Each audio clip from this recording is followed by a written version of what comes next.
Olá, meus queridos amigos do Grupo Espírita Mensageiros, muita paz a todos. Que nós possamos, nesses instantes, nos colocarmos em sintonia com a espiritualidade, sobretudo com a espiritualidade responsável pelos trabalhos do Grupo Espírita, sob a tutela da benfeitora Maria Amélia, e sintonizados, pois, com toda esta equipe maravilhosa, que nós consigamos nos elevar até Deus, através do nosso Mestre amado e querido Jesus. Nos elevarmos a fim de nos colocarmos em situação ou em condição de receber os esclarecimentos e as informações que nos são necessárias para o nosso crescimento íntimo, para o nosso crescimento espiritual, através da busca do conhecimento e adquirirmos a sabedoria necessária para enfrentarmos todas as vicissitudes do dia a dia, para superarmos todos os obstáculos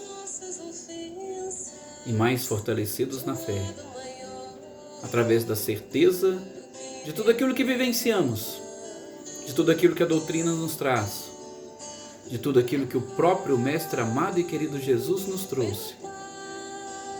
Nós vamos experimentar a verdadeira felicidade, a consciência tranquila, o dever cumprido, e assim caminharmos rumo à nossa destinação final, que é a perfeição, para nos colocarmos na condição de verdadeiros trabalhadores do Criador, auxiliando posteriormente as suas criaturas a atingir o mesmo patamar. Mas para isso, precisamos iniciar, precisamos começar ou recomeçar a cada dia uma nova trajetória, uma nova caminhada, calcada em virtudes também conquistadas, calcados nos exemplos do próprio Cristo, porque com certeza ainda não os assimilamos da forma correta, adequada e ideal. E ainda nos falta um pouco mais. Por isso aqui estamos, queridos amigos e companheiros, exatamente para nessa sintonia assimilar tudo aquilo que nos for necessário. Que assim seja. Bem, meus queridos companheiros, e é justamente com este objetivo, com esta finalidade, que nós aqui estamos mais uma vez reunidos e aproveitando as nossas reuniões, sobretudo às quartas-feiras, para estudarmos o Evangelho segundo o Espiritismo. No nosso último encontro, particularmente, nós falamos um pouquinho sobre o capítulo do Evangelho segundo o Espiritismo, O Meu Reino Não É Deste Mundo, onde abordamos a questão relativa ao ponto de vista, a forma como nós olhamos, a forma como nós encaramos os fatos, como nós encaramos os episódios, como nós encaramos a própria vida. E a gente sabe que realmente o seu reino não é deste mundo. O seu reino não é deste mundo, sobretudo pela forma como nós procuramos olhar, pela forma como nós gostaríamos que fosse, mas que infelizmente é uma forma que engana até mesmo os escolhidos, como diz o próprio Mestre. Infelizmente, nós não conseguimos ainda, neste processo de identificação da verdade, vivenciar aquilo que o próprio Cristo e a doutrina espírita nos apresenta. Infelizmente, somos ainda conduzidos por este inconsciente coletivo e a sociedade vai nos ditando as regras. A sociedade vai nos impondo as próprias conquistas. E a sociedade vai, com certeza, demonstrando para nós aquilo que seria mais importante e interessante e aquilo que nós deveríamos valorizar. E será que nós estamos, pois, preparados para mudar? Quando tocamos nesse ponto na nossa prece inicial, será que nós já estamos aptos, como diz a questão 909 do Livro dos Espíritos, a vencer e a superar todos os nossos vícios e defeitos? Se já estamos, por que nós ainda não o fizemos? A resposta da espiritualidade a este questionamento de Kardec, ela foi muito simples. O que vos falta é a vontade. Como então aprender a dominar os nossos próprios desejos e a vontade? Com certeza, buscando conhecimentos. Daí essa importância dos nossos estudos, a importância das nossas reuniões, a importância das próprias comunicações mediúnicas, sobretudo daquelas comunicações que vão mostrar para nós o que é a vida no mundo espiritual. Porque com certeza ainda não fomos convencidos de que ela é a verdadeira vida. Basta fazer uma pesquisa íntima. Perguntem a cada um de vocês mesmo, lá no seu próprio íntimo. Vocês estão realmente convencidos de que a verdadeira vida é a espiritual? Não estou querendo com isso que vocês desprezem a vida material, absolutamente. Mas apenas que nós consigamos, como foi visto no ponto de vista, no meu reino não é deste mundo, a enxergarmos as coisas de uma forma diferente. Por isso, proponho hoje uma reflexão em cima do próprio capítulo 5º do Evangelho segundo o Espiritismo. E confesso a todos vocês que uma leitura simples, uma leitura desavisada, uma leitura sem reflexão, pode até gerar uma certa contrariedade ou uma decepção dos espíritos. O título é A Desgraça Real. E, em algumas traduções, vocês vão identificar a infelicidade real. É a mesma coisa. E eu digo que numa leitura realmente desavisada, a gente vai pegar e vai olhar aquilo ali e falar: o quê? Mas como é que eu posso viver dessa forma e experimentar essas coisas e achar que isso não é uma desgraça? Como é que eu posso... Calma, nós já até vamos ver e vamos analisar, ou vamos fazer uma leitura ou uma releitura desse dispositivo. Mas antes disso, eu gostaria de dizer aos senhores, quem escreveu essa mensagem foi o espírito Delfine Gardini. Deixa eu só conferir o nome, isso. Delfina de Girardin, né? No francês ali, Delphine de Girardin. Gente, Delphine de Girardin, ela nasceu no mesmo ano que Kardec, 1804, e desencarnou em 1855. E segundo a sua própria biografia, ela já estava com câncer, mas era uma pessoa, era sobretudo uma médium, que já teve o contato com as mesas girantes, mas como nós vimos pela data do seu desencarne, não experimentou muito, não trabalhou muito com o próprio Kardec nesse sentido. Mas era uma pessoa muito ativa. Ela se transformou por si só numa jornalista, escrevia em jornais, escrevia livros, romances, e ela tinha uma certa amizade com determinadas pessoas na França, e uma dessas pessoas também conhecida de todos nós, Vitor Hugo. E um pouquinho só dessa sua trajetória, só para nós identificarmos essa mensagem que ela nos trouxe. Será que ela foi realmente trazida por alguém que tinha esta bagagem para poder nos dizer sobre isso, sobre a desgraça real? Então ela, nessa sua breve existência, ela, em contato com essas pessoas e diante de determinados regimes que estavam acontecendo ali naquela época, ela se viu privada da companhia de muitos dos seus amigos que foram inclusive exilados. Um deles, o próprio Vitor Hugo. Porque justamente lutavam contra um sistema. E Delphine, não se conformando muito com isso, ela se colocou à luta. Ela foi e, também insatisfeita com tudo aquilo que estava acontecendo, resolveu ela mesma ajudar e auxiliar muitas pessoas.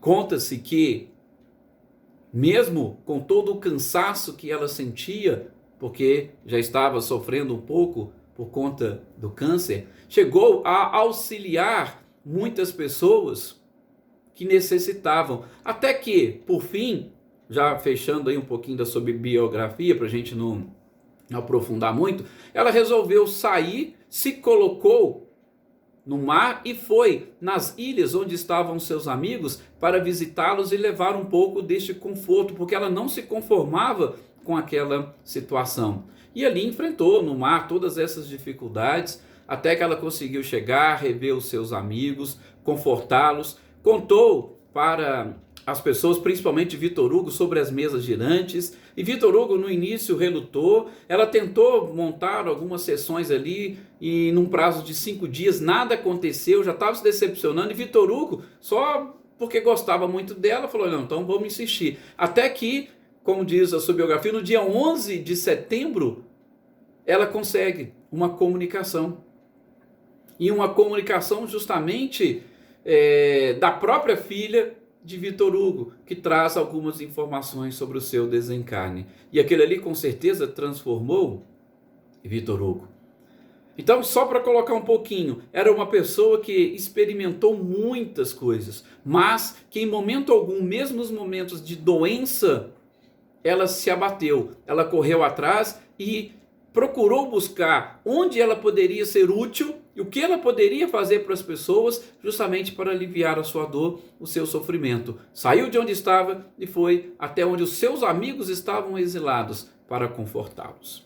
Bem, se nós formos analisar agora o que diz o Evangelho segundo o Espiritismo, nós não podemos esquecer que está inserido justamente no capítulo 5º, Bem-aventurados os aflitos. E nesse Bem-aventurados os aflitos é um capítulo interessante, e recentemente o Luiz Fernando trouxe para vocês a parte ali do bem e do mal sofrer. Então esse capítulo 5º ele é cheio de informações e informações interessantes, sobretudo para esses momentos que nós estamos, sobretudo de transição, num planeta de provas e expiações. Nós não podemos esquecer isso. E planeta de provas e expiações são justamente os planetas onde ainda sobressai o mal. E Delphine vai justamente falar ali, olha, desgraça. Eu sei que muitos de vocês já sentiram, vocês podem imaginar, vários de vocês com certeza já vivenciaram coisas tristes. Por exemplo, ela cita que teria coisa mais triste, por exemplo, de que a fome, uma família passando fome, de que você chegar lá e encontrar um berço vazio, onde ali há poucos dias estava um anjo dormindo, uma criança que desencarna a perda de um ente querido. A angústia de uma traição é uma das coisas que a sociedade prima muito hoje, a própria fidelidade.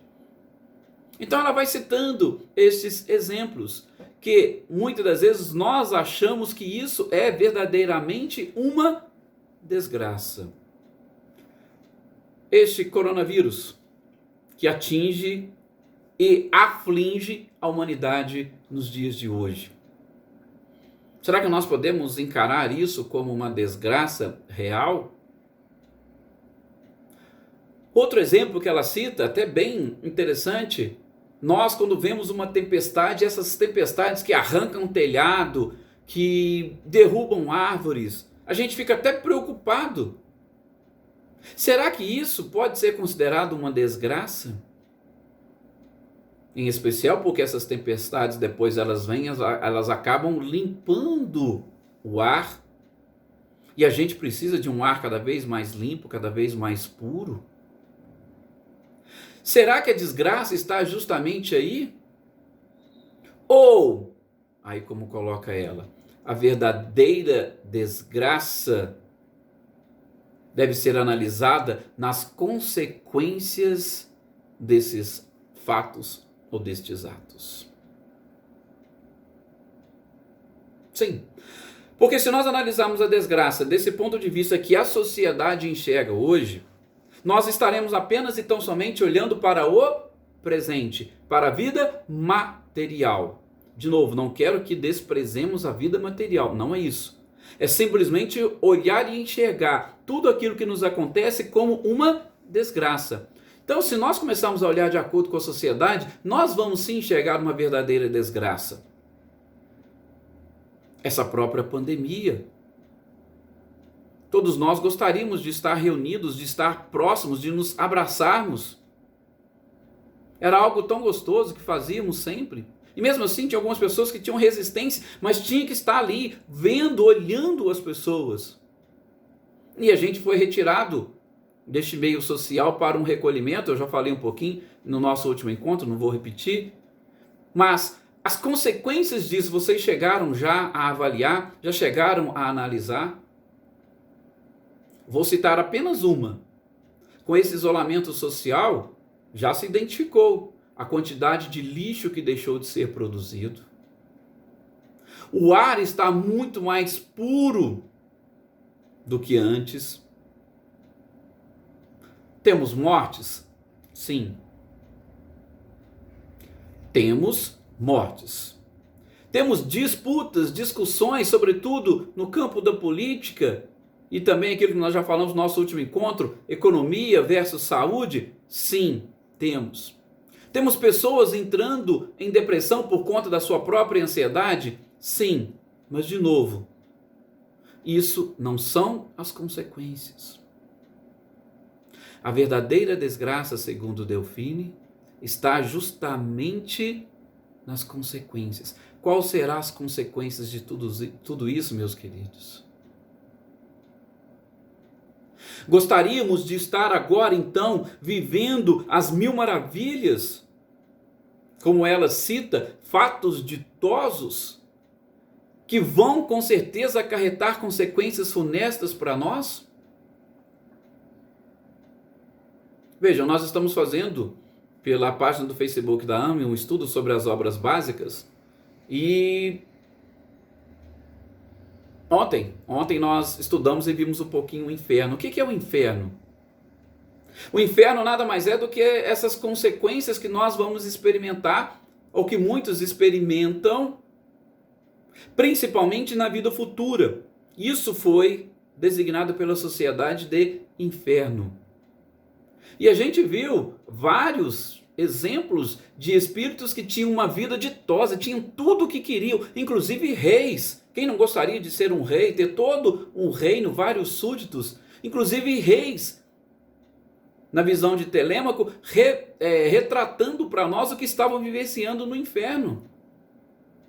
Neste seu inferno, onde Kardec traz inclusive quadros do inferno pagão.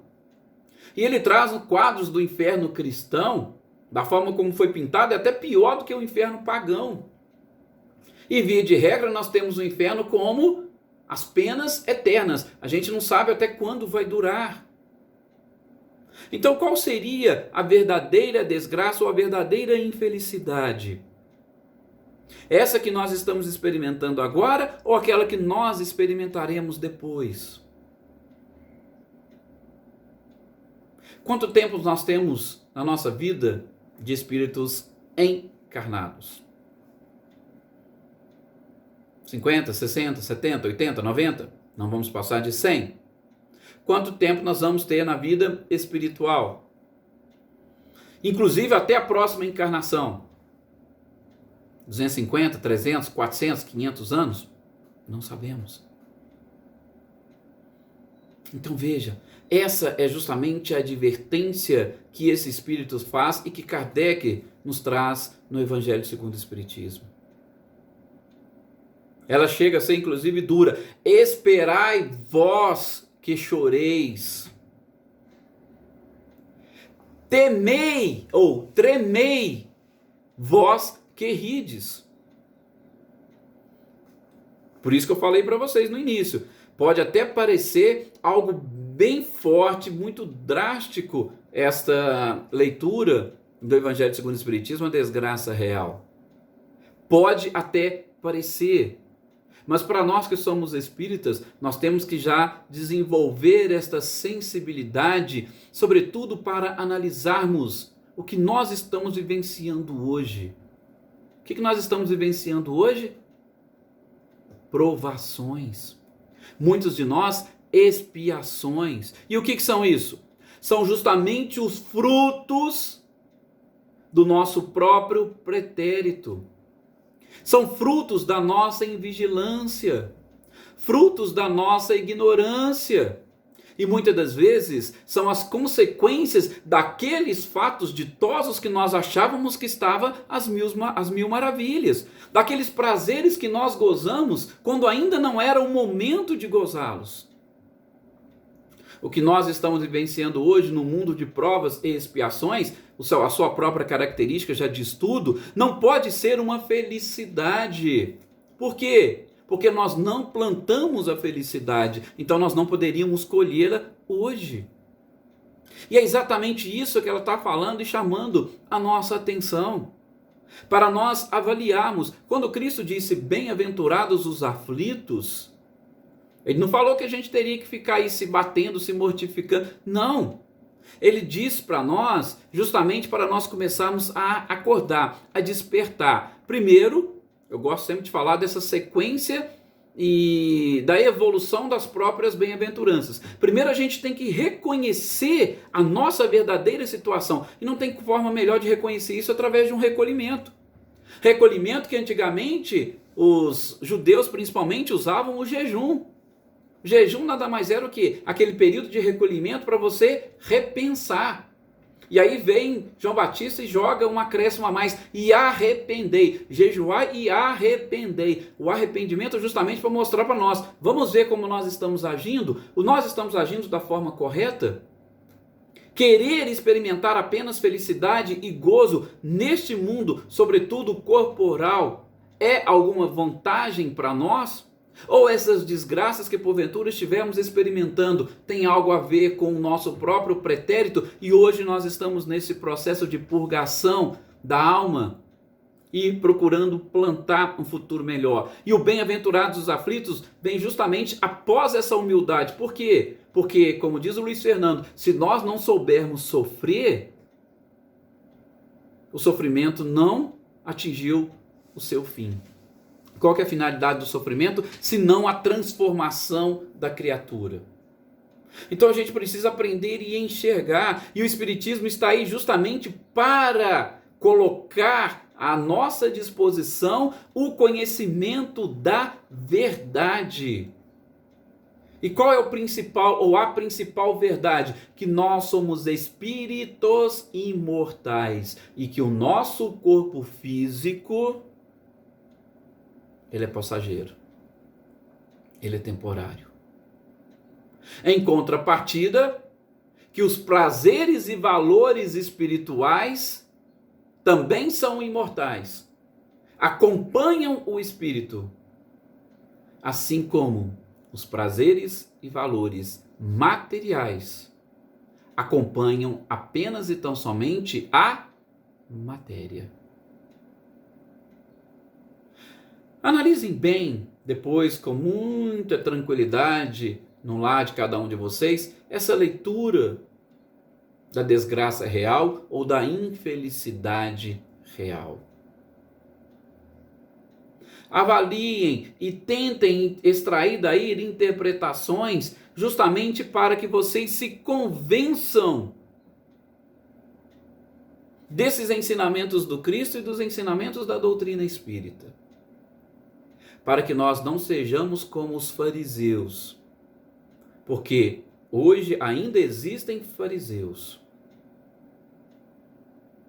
Hoje ainda existem aquelas pessoas que querem apenas e tão somente praticar cultos exteriores para justificar a sua consciência. E não coloca ou não desejam ardentemente, não possuem a vontade de uma transformação. Veja o que este momento está trazendo para nós. Vejam as reflexões que o coronavírus está nos proporcionando. Tirou todos nós daquele conforto que nós estávamos, da rotina.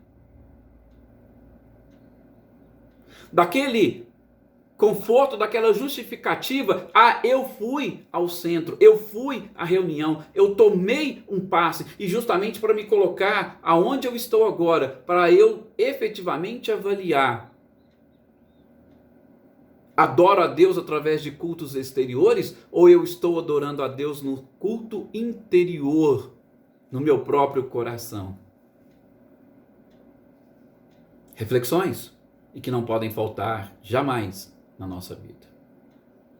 Espero que todos nós estejamos aprendendo a cultuar Deus no fundo do nosso coração. E tudo isso que parecer uma desgraça, não cai uma folha de uma árvore sem que Deus permita. E tudo isso que possa parecer uma desgraça, não deixemos, como nos diz esse Espírito, de avaliar as consequências. Quais serão as consequências de tudo isso? E aí nós vamos enxergar, com certeza, a providência divina, o dedo do Criador. Fechando, pois, mais este momento de reflexão, convido a todos vocês a se colocarem numa condição de uma reflexão um pouco mais profunda, para nós fazermos a nossa prece de encerramento e, sobretudo, nos colocando em condições de tomar um passe espiritual, fluidificar a água da nossa casa. Mestre amado e querido Jesus, que chegastes a este mundo através da Mãe Santíssima, que também não mediu esforços para receber-te e nos auxiliar a seguir-te. Como dissera Maria nas bodas de Caná, fazei tudo o que ele vos disser. E naquela oportunidade Jesus transformou a água em vinho. E Maria está dizendo para nós que se nós fizermos tudo aquilo que Jesus nos disser, ou tudo aquilo que Jesus nos disse, nós também podemos nos transformar da água para o vinho. E como diz o mestre Sala, não é qualquer vinho, meus queridos. É o vinho melhor. É o vinho que representava a alegria para aquele povo, e é o vinho que representa a nossa alegria. E é o vinho que representa a verdadeira felicidade. Que Maria Santíssima, por intermédio das mãos dadivosas de Maria Amélia e toda a sua equipe, derrame sobre todos nós estas bênçãos, estas flores perfumadas, luminosas, a auxiliar no processo de reconstituição de toda a nossa estrutura física e perispiritual, de higienização, reenergização dos nossos centros de força, para que com as baterias carregadas tenhamos uma semana produtiva pela frente. Muita paz a todos, muito obrigado e até o nosso próximo encontro.